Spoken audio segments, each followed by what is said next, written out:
নমস্কার দর্শক বন্ধু, আমি দাসুবুজমা ব্লগস তোমাদের সামনে আবার হাজির। আজকে আমি তোমাদের একটা গুরুত্বপূর্ণ ভিডিও নিয়ে এসে হাজির। আশা করছি তোমাদের প্রত্যেকে সুখ শান্তি এবং সমৃদ্ধি কামনা করে আমি আমার ব্লগটা শুরু করছি। তোমরা প্রত্যেকে সুস্থ আছো, ভালো আছো, এই কামনা করে আমি আমার ব্লগটা শুরু করছি।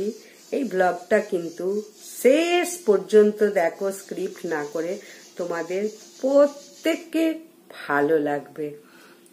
আজকে আমার হেডলাইনটা দেখে বুঝতে পেরে গেছো যে কি টপিক নিয়ে এসেছি। এই যে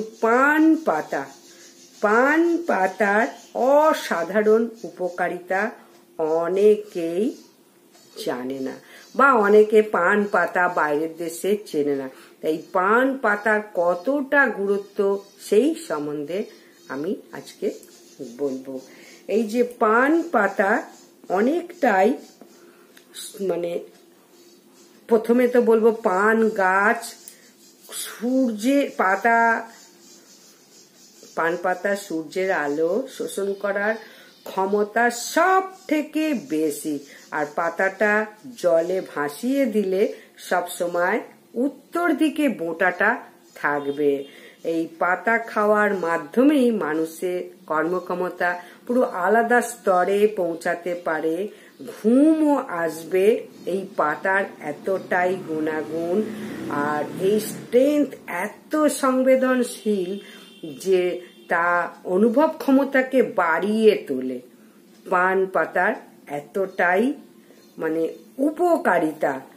আর এই যে পান পাতা অনেকে কি করে, ঠাকুরের পুজোতে কেন এত কাজে লাগে, ঠাকুরের পুজোতে দেবীকে অর্পণ করা হয় কেন পান পাতা, সেই সম্বন্ধে আজকে বলবো। অনেকে পান পাতায় কাজল মাখিয়ে ভবিষ্যৎ বলেন বা পড়েন। এই পান পাতায় প্রদীপের শিখাতে কাজল পাড়ায় তেল দিয়ে, এবং প্রদীপের শিখা এরকম করে চেপে উঁচু করে ধরলে একটা কাজল তৈরি হয়। এই কাজলটা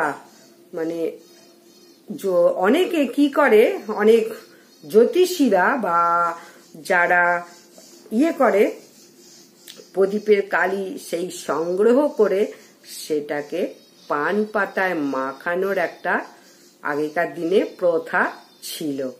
অনেকেই পান পাতা হয়তো বাইরের দেশে চেনে না, ভারতে আশা করছি অনেকেই চেনে। এটা খুবই গুরুত্ব ভারতে। খাবারের পর যদি এই পান পাতাটা খাওয়া হয়, যত সামান্য কোনো বিষাক্ত কিছু খাওয়া হয় বা অ্যাসিডিটি বিষ যদি অ্যাসিডিটি যদি হয়, বা গোবরা সাপের বিষও যদি ঢুকে যায়, তাহলে কিন্তু অনেক প্রশমন হয়। গোবরা সাপের বিষটা পুরোটা না হলেও কিছুটা উপশম তো হবেই। অ্যাসিডিটি এই পান পাতা খেলে সমস্তটাই ভালো হয়ে যাবে। একে অনেকে তাম্বুলও বলে, বিটকেলও বলে, এক এক জায়গায় এক এক রকম এর নাম। কেউ এই পান পাতা হাতে তুলে নেয় যদি আগেকার দিনে, তার সে একটা ঝুঁকিপূর্ণ কাজে যাচ্ছে, বা সম্মুখ সমরে যাচ্ছে, যুদ্ধ করতে যাচ্ছে। আগেকার দিনে এটাই মনে হতো। কিন্তু আধুনিক যুগে তো ভারতে বা শহরতলি এলাকাগুলোতে যে ক্রিমিনাল গ্যাংগুলো রয়েছে, তারা এটাকে বলে সুপারি। আচ্ছা, এই অর্থাৎ আপনার নামে একটা সুপারি নিলাম, আমি এসে আপনার কোনো গুপ্ত হত্যা করব। তাই মুখে মুখে ছড়িয়ে গেল যে এনার নামে সুপারি আছে, যে এনাকে মারবে সে সুপারি পাবে, পুরস্কার পাবে, এটাই নিশ্চিত। এর ব্যবহারটা আসলে আরো অনেক প্রাচীন, যেখানে পান হাতে তোলা আমি আত্মঘাতী মিশনে যেতে ইচ্ছুক। তাহলে এখন এই দুটোর সম্পর্ক রয়েছে। মানুষের কর্মক্ষমতা ভিন্ন স্থানে পৌঁছাতে পারে, এই পান পাতা খাওয়ার মাধ্যমে। আর পান পাতার বোটাটা অন্তত 1 ইঞ্চি রাখতেই হবে, তবেই কাজ করবে। যে কোনো পাতা নেওয়া যায়, কিন্তু এই বিশেষ পাতাকে যদি জলে ভাসিয়ে দেওয়া যায়, বোটাটা সবসময় উত্তর দিক করে থাকবে। যদি জলে রাখা হয় স্থির জলে, তাহলে আপনার থেকে ঘুরে ঠিক উত্তর দিকে চলে যাবে। তাই যদি জঙ্গলে হারিয়ে যাওয়া যায়, পান পাতা হাতে থাকে, উত্তর দিকটা বোঝা যায়। উত্তর দিক পেলে তো মোটামুটি বাকি দিকগুলো বোঝা যায়। আমরা যেমন সূর্য কোন দিকে উঠেছে দেখলেই বুঝে যাই বাকি দিকগুলো। পান পাতা একটা স্নায়ুতন্ত্রের উদ্দীপক, বলা যায় স্নায়ু উদ্দীপক। এটা খেলে স্নায়ুগুলো সামান্য একটু উত্তেজিত হবে। তাই স্নায়ুর জটিলতা, স্নায়ুর ক্রিয়াকলাপ, অনুভব ক্ষমতা সরাসরি সম্পর্ক রয়েছে, যে কারণে অন্য প্রাণীদের তুলনায় মানুষের আরো ভালো করে দেখতে পায়। আমাদের স্নায়ুতন্ত্র সবচেয়ে বেশি জটিল। আসলে অন্য যে কোনো প্রাণীর তুলনায় আমরা সব থেকে বেশি দেখতে পারি, গন্ধ নিতে পারি, কিন্তু শহরে থেকে সেটা অনেকটাই কমে গেছে। প্রকৃতির মাঝে থাকলে সেটা অনেকটাই জাগ্রত হয়ে থাকে। এই যে আপনাদের থেকে মানে প্রকৃতির সব পশুরা ঘ্রাণ শক্তিতে সমস্ত কিছু আগে বুঝতে পারে। এই যে ঘ্রাণ হোক, দৃশ্য হোক, গন্ধ হোক, এইগুলো পশুরা বুঝতে পারে। শহরে কিন্তু এগুলো কমে গেছে। একজন মানুষ পঞ্চ ইন্দ্রিয়ে সবসময় শক্তিশালী হয়, আর আমাদের মানে স্নায়ুতন্ত্র সব থেকে জটিল। একটু জাগালি সবকিছু সে বুঝতে পারে বা অনুভব করতে পারে। অনুভব করার জন্য পান পাতা সেখানে থাকবে ভীষণভাবে সুনিশ্চিত, সেখানে পান পাতা থাকবে। তাই দেবী, হনুমান এবং আরো অনেক দেবদেবীদের এই বিশেষ পাতাটি দিয়ে ঢেকে রাখা হয়, আর তারপর সেই পাতাটি খাওয়া হয়। দেখুন, কোনো কিছু ছুঁলে একটা ছাপ ফেলে যায়। এখন আপনি এখানে বসে আছেন, যদি কুকুরটাকে আপনার যাওয়ার পর নিয়ে আসি, সে কিন্তু জেনে যাবে কোথায় বসেছিলেন। আপনার গায়ে খুব গন্ধ, সেটার কথা বলছি না, কিন্তু তবে একটা কুকুর ঠিক জেনে যাবে যে কোথায় বসেছিলেন। সে কিন্তু কোনো ভুল করবে না, তার ঘ্রাণ শক্তি দিয়ে সে বুঝে যাবে। অর্থাৎ কিছু ছাপ সেখানে ছিল, তাই সে জানতে পারলো। তাই এই দেবদেবীর শরীরে যখন ওই পান পাতা দেওয়া হয়, তখন কিছু ছাপ রেখে যায়। সাধারণত ছোঁয়াছুঁয়ি এগুলো যোগীরা কিন্তু হ্যান্ডশেক করতে চান না। কেন? অযথা ধরা ছোঁয়ার দরকার নেই, অকারণে অনুভব ক্ষমতাকে বিভ্রান্ত করবে। কি করতে চান সেটাও অবশ্য দেখার। যদি মানুষের স্পর্শে উতলা হন, তাহলে যাকেই দেখুক তাকে গিয়ে জাপটে ধরে। কিন্তু নিজের অন্তরে যদি ভালো থাকে, এই জীবনটাকে যদি উন্নত করার উপায় খোঁজা হয়, তাহলে অতিরিক্ত স্পর্শ জীবনটা যেমন আছে তেমন দেখার ক্ষমতাকে কিন্তু বিকৃতি ঘটাবে। তাই এই পান, বিশেষ করে পানের পাতা উন্নত করে এই জিনিসটাকে। তাই দেবীর যে কোনো আচার অনুষ্ঠানে পান থাকতেই হবে। ব্যাপারটা একটা অদ্ভুত, কারণ অনেক ভারতীয় এই নিয়ে ভিন্ন মত বা আলাদা মত, তারা জানে না এটা ঠিক কি। তাই তাদের ধারণা পাতার মাথাটা ঠাকুরের দিকে মুখ করে রাখা, কিন্তু বোটাটা দেবীর দিকে মুখ করে রাখতে হয়, এটাই নিয়ম। অনেকে তো দেবীকে পান পাতা দাও, দেখে ঠিক মনে হবে আপনাকেই পুজো করা হচ্ছে, কিন্তু আদতে তাই আপনাকেই পুজো করা হচ্ছে। পান পাতার অনেক কিছু অনুভব করার ক্ষমতা থাকে। ইংরেজরা আবার এটাকে বিটেল পাতা বলতো। এটা বিটেল পাতা নয় বা সুপারি পাতাও নয়, এটা পান পাতা।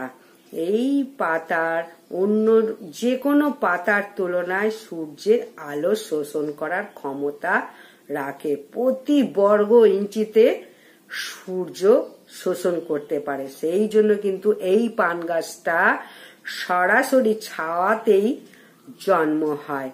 আর এই শোষণ ক্ষমতার জন্যেই বিশেষ করে স্ট্রেংথ এত, মানে বোটাটা সংবেদনশীল, তার বোধ করার ক্ষমতা প্রচুর। আর এটা উত্তর দিক নির্দেশ করতে পারে। আর এটা খেলে স্নায়ুতন্ত্র উন্নত করে, ফলত অনুভব করার ক্ষমতাও বাড়ায়। আর এটা দেবীর স্পর্শে বা সংস্পর্শে থাকে, তাহলে দেবীর গুণাগুণকেও আত্মস্থ করে। আর সেই পানটা যদি খাওয়া হয় তাহলে অনেক উপকার। এই পান অনেকে আবার দেহেও লাগায়। এই নানান রকম টুকটাক আছে, এগুলো করার দরকার নেই। এই দেবীকে দেওয়ার পর সেই পানটা খাওয়া যেতে পারে। এই পান খেলে কিন্তু দেখবে অনেকটা প্রাণবন্ত লাগছে। আর কফি বা চায়ের মতো এটা খেলে হবে না, এটা কিন্তু অনেকটাই কাজ করে। পেট ভরে খাওয়ার পর যদি একটা পান খাওয়া হয়, খুব সুন্দর ঘুম হবে, আবার চরম সক্রিয় লাগবে না, স্নায়ুতন্ত্র হালকা করে সক্রিয় হয়ে ওঠে। আর এটা বহু কাল থেকে এইভাবে কাজ করে আসছে, সক্রিয় হয়ে আসছে। আর পান পাতা কখনো মাঝখান দিয়ে চিরবে না, কারণ পান পাতার মেরুদণ্ডটা অনেক উপকারী। পান পাতাটা যদি কোনো সময় ভাগ করে নিতে হয়, মাঝখান দিয়ে ছেড়ো। মেরুদণ্ড যেটা শিরা আছে ওইটা কিন্তু কখনো কাটবে না। পান পাতা যদি ছোট থেকে খাওয়া যায় তাহলে বৃদ্ধ বয়সে গিয়ে তার একটা দাঁত খারাপ হবে না, পোকা লাগবে না, চোখে ছানি পড়বে না, চোখে জ্যোতিও থাকবে শেষ বয়স পর্যন্ত। তাকে ছানিও কাটাতে হবে না, চশমাও পড়তে হবে না। আর একটা উপকার হচ্ছে পান পাতার, কোনো গর্ভবতী মহিলা যখন গর্ভে কোনো সন্তান আসে, সেই দিন থেকে যদি পান খেতে পারে, পানের সঙ্গে অন্য কোনো কিছু নয়, ওই একটু মানে সামান্য চুন আর পান, ওই যে খয়ে দোক্তা জর্দা এইসব নয়, শুধু পারলে মানে চুন আর পান, এই যদি প্রতিদিন খাওয়ার সময় দুবার, মানে খাওয়ার পর যদি দুবেলা খেতে পারে, যতদিন বাচ্চা বেস্ট মিল্ক খাচ্ছে ততদিন পর্যন্ত কোনো গ্যাস, অম্বল, অ্যাসিডিটি কোনো কিচ্ছু ওই গর্ভবতী মহিলার হবে না, এবং বাচ্চাও খুব সুন্দর থাকবে। তাই এই টিপসটা কিন্তু অবশ্যই মাথায় রেখো। পান পাতা এতটাই উপকারিতা, পান পাতা খাওয়া। অবশ্যই বলবো ওই মেরুদণ্ডটা বা কাণ্ড যেটাকে বলা হয় পান পাতার, ওটা কিন্তু ফেলবে না। ওটার অনেকটাই গুণাগুণ আমার এই ভিডিওতে তো আমি বলে দিয়েছি। এইটার একটা পৌরাণিক কাহিনী আছে। জরাসন্ধ নামে একটা রাজা ছিলেন, কঠোরভাবে রাজ্য শাসন করতেন। উনি ছিলেন ভারতের পূর্ব দিকে। লক্ষ্য ছিল সব সময় রাজ্য বাড়াবো, রাজ্য বিস্তার করব। আর কৃষ্ণ তো জরাসন্ধর কাছে একরকম আত্মগোপন করেই ছিল, শ্রীকৃষ্ণ জানো। এবং মহাযোদ্ধা এবং কুস্তিগির হিসাবে জরাসন্ধের তো খুব নাম ছিল। তাই যখন জরাসন্ধকে দ্বন্দ্ব যুদ্ধে আহ্বান করলো, জরাসন্ধ বললেন যে তোমরাই যুদ্ধ ঠিক করো। শ্রীকৃষ্ণ বললেন আপনাকে ভীমের সঙ্গে লড়তে হবে। জরাসন্ধ তো ভীমের মতোই শক্তিশালী এবং কৌশলী হওয়ায় বললেন বেশ তাই হবে। একটা মল্লযুদ্ধ শুরু হয়ে গেল।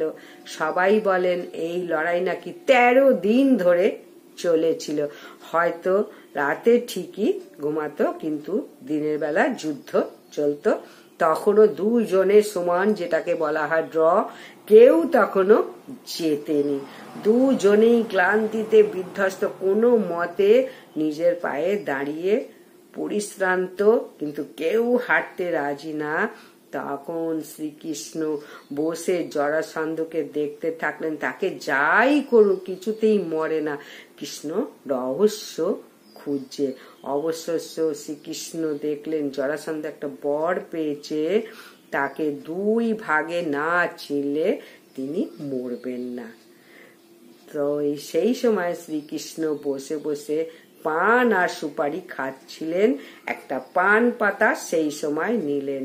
ভীম তো সম্পূর্ণ হতাশায় শ্রীকৃষ্ণকে দেখছেন এবং ভীমের চোখে প্রশ্ন, সব রকম চেষ্টা করে জরাসন্ধ তো মরছে না, আমি এর কোনো শেষও দেখছি না, আমি পেছাতেও পারছি না, এর উপায় কি? তখন শ্রীকৃষ্ণ পান পাতাটা নিয়ে মাঝ বরাবর চিরে ফেলল। তখনই ভীম জরাসন্ধের পা দুটো চিরে দু টুকরো করে ফেললো আর আঁকড়া দুই দিকে ছুঁড়ে ফেললো। অবশেষে জরাসন্ধ মারা গেল। তাহলে এই পান পাতা মানে উলম্ব ভাবে, লম্বা ভাবে চিরে ফেলবে না। বাড়িতেও এরকম করা উচিত না। যখন খাবে ভাগ করে দিতে চাইলে এইভাবে কখনো দুভাগ করবে না, মাঝখান দিয়ে দু টুকরো করবে। একটা সামান্য কাহিনী বললাম, কিন্তু পাতার গুরুত্বপূর্ণ অংশটা হলো এই মধ্যবর্তী শিরাটা। তাই ভাগ করে দিলে দুইজনই যেন পায়, তাহলে দুজনেই গুণাগুণটা পাবে। মাঝখান দিয়ে ছিঁড়লে একজন পাবে, একজন পাবে না। তাই এই কারণে পান পাতা এবং দেবীর মধ্যে এত যোগ রয়েছে।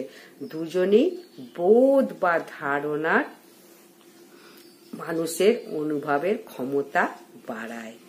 এই পান পাতার এতটাই গুরুত্ব। পান পাতা যেখানে তৈরি হয়, কোনো আকাচা কাপড়ে, শুদ্ধ বস্ত্রে সেখানে প্রবেশ করতে হবে। পান পাতাটা এতটাই শুদ্ধ। এই কারণে পান পাতা অত্যন্ত পবিত্র এবং পান পাতা ঠাকুরের কাজে লাগে এই সব কারণে। সেই জন্য পান পাতা সম্বন্ধে বললাম, হজম ক্ষমতা বাড়ায়। আর নিষেধ হচ্ছে একটাই, পান পাতার গাছে কখনো মানে আকাচা কাপড়ে, বাসি কাপড়ে পানের বরজে ঢুকবে না। পান গাছ বাড়িতে বসাও, খুবই এটা মানে শুভ গাছ, এবং পান গাছটা বসাবে অবশ্যই যেখানে ছাওয়া আছে, উত্তর দিকে পান গাছটা বসাবে। এটা গাছটা ছাওয়ায় হয়। যদি রোদ্দুরে হয় প্রচুর আলোক শোষণ করে নেবে, তখন পান পাতা গাছটা জ্বলে যাবে, পান পাতাটা ভালো হবে না। তাই ছাওয়ায় এই গাছটা হয়, সেই জন্য উত্তর দিকে বসাও। বাড়ি অত্যন্ত শুভ। এই পান গাছ যদি বাড়িতে বসাও, বাস্তুদোষ, পিতৃদোষ, নবগ্রহের দোষ, সমস্ত দোষ কেটে যাবে এবং মা লক্ষ্মী বিরাজ করবে। মা লক্ষ্মী পছন্দের জিনিস পান পাতা। পান পাতা দিয়ে দিক নির্ণয় করা হয়, সেটাও বলে দিলাম। কোন জঙ্গলে গেলে বা জাহাজ যখন মাঝখানে যাচ্ছে, এই পান পাতা দিয়েই দিক নির্ণয় করতো। এখন তো সব হয়ে গেছে ঘড়ি টড়ি, কিন্তু আগেকার দিনে এইভাবে দিক নির্ণয়। তাহলে কিরকম লাগলো অবশ্যই আমাকে কমেন্ট করো। যদি ভালো লাগে অনেকজনকে শেয়ার করো। আজকের মতো শেষ, বিদায়।